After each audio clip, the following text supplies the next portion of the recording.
Hello my dear student, आज जो है साइंस का टॉपिक है न्यूटन के गति का नियम। तो जो है अगर आपको वीडियो अच्छा लगता हो तो आप लोग जो है हमारे वीडियो को सब्सक्राइब करिए और लाइक करिए और बेल आइकन को प्रेस करिए, जिससे हम आप तक अच्छे अच्छे वीडियो पहुंचा सकते हैं। तो चलिए ठीक है, हम जो है टॉपिक पर चलते हैं गति का नियम। तो गति का नियम जो है ये हम न्यूटन के नियम के बारे में बता रहे हैं। इसे न्यूटन का गति का नियम बोलते हैं। न्यूटन का जो है ये गति का नियम होता है। इसमें 3 नियम हैं, तो एक एक करके हम जो है बताते हैं। इसमें प्रथम नियम जो है, प्रथम नियम क्या कहता है कि यदि कोई वस्तु विरामावस्था में है, विरामावस्था में, तो विरामावस्था में ही रहेगी। यदि गतिमान है तो गतिमान ही रहेगी जब तक कि उस पर कोई बाह्य बल न लगाया जाए, जब तक कि उस पर कोई बाह्य बल न लगाया जाए। यानी कि कोई वस्तु अगर स्थिर है तो स्थिर ही रहेगी, विरामावस्था में स्थिर है तो स्थिर ही रहेगी। जैसे मान लो एक वस्तु रखी हुई है तो ये इसी स्थान पर ये रहेगी यदि इस पर कोई बल न लगाया जाए। और अगर कोई मान लो कोई गेंद है, मान लो ये गतिमान है, बी वेग से गतिमान है, तो गतिमान ही रहेगी जब तक कि इधर से कोई इसको विपरीत दिशा में बल लगाकर इसको रोका नहीं जाएगा।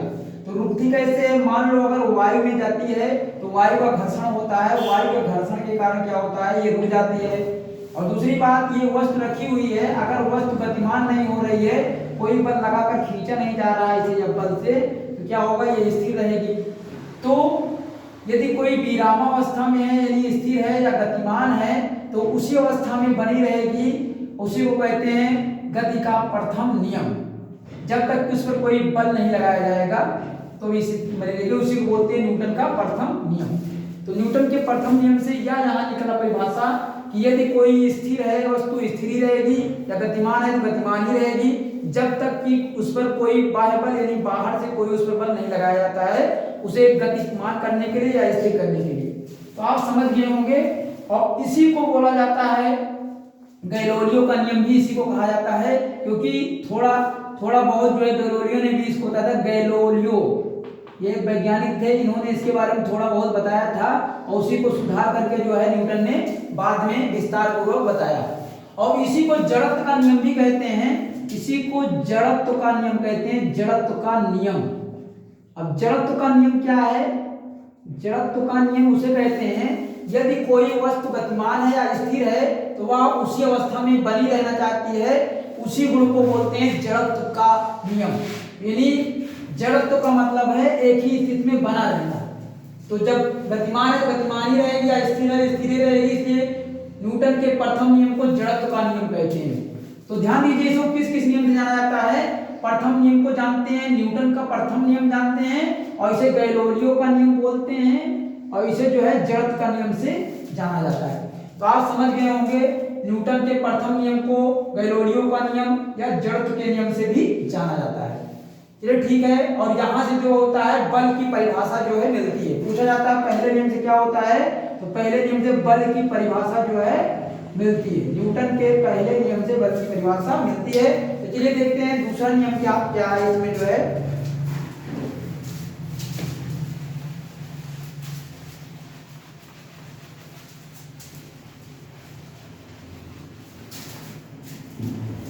तो दूसरा नियम हम लोग देखते हैं यहाँ।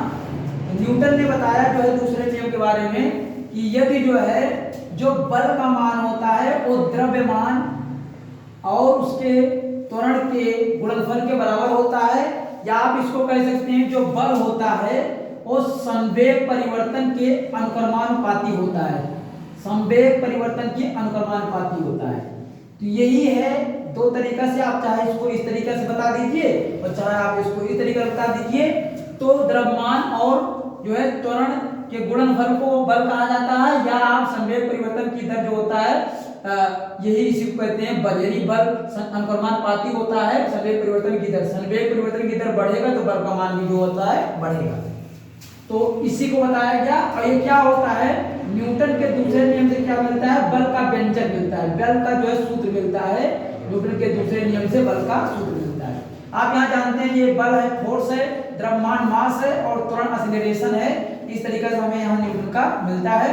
आप यहाँ से इससे 3 सूत्र बना सकते हैं। F बराबर M में दिया गया है, अगर यहाँ द्रव्यमान आपको निकालना है तो F बटे A आ जाएगा। अगर यहाँ आपको त्वरण बताना है तो A बराबर हो जाएगा F बटे M हो जाएगा। इस तरीके से आप 3 सूत्र निकाल सकते हैं और तीनों सूत्र से सवाल जो है बना सकते हैं इस तरीके से। हाँ, आपको यहाँ बता देते हैं बल का मात्रक जो होता है, बल का मात्रक होता है न्यूटन, इसको N से दिखाते हैं। और यहाँ द्रव्यमान का मात्रक होता है जो है किलोग्राम को आप केजी से दिखाते हैं।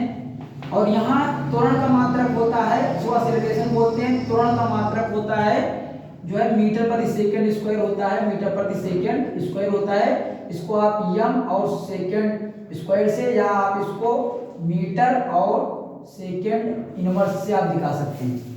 तो इस तरीके से यहाँ मात्रक भी आप समझ लिए होंगे और किस संख्या से इसे प्रदर्शित करते हैं ये भी आप समझ लिए होंगे जो है। और बल, ये तीसरा नियम बताते हैं न्यूटन का जो है।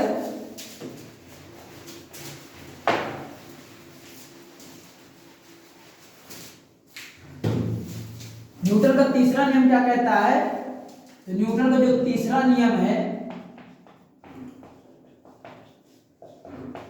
इसको बोलते हैं क्रिया और प्रतिक्रिया का नियम। तो न्यूटन का तीसरा नियम है क्रिया और प्रतिक्रिया का नियम, क्रिया और प्रतिक्रिया का नियम।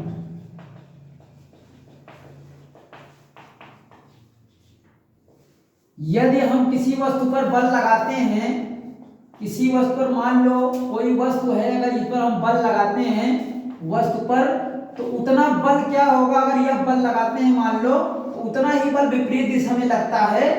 इसी को बोलते हैं क्रिया और प्रतिक्रिया का नियम। जैसे मान लो कि हमने इस पर मान लो 10 न्यूटन का बल लगाया, तो इधर विपरीत दिशा में इस वस्तु द्वारा उस जो है जिसने बल लगाया उसकी सतह पर, उसके जो है जिसके द्वारा बल लगाया गया उस पर भी 10 न्यूटन का बल विपरीत दिशा में लगेगा।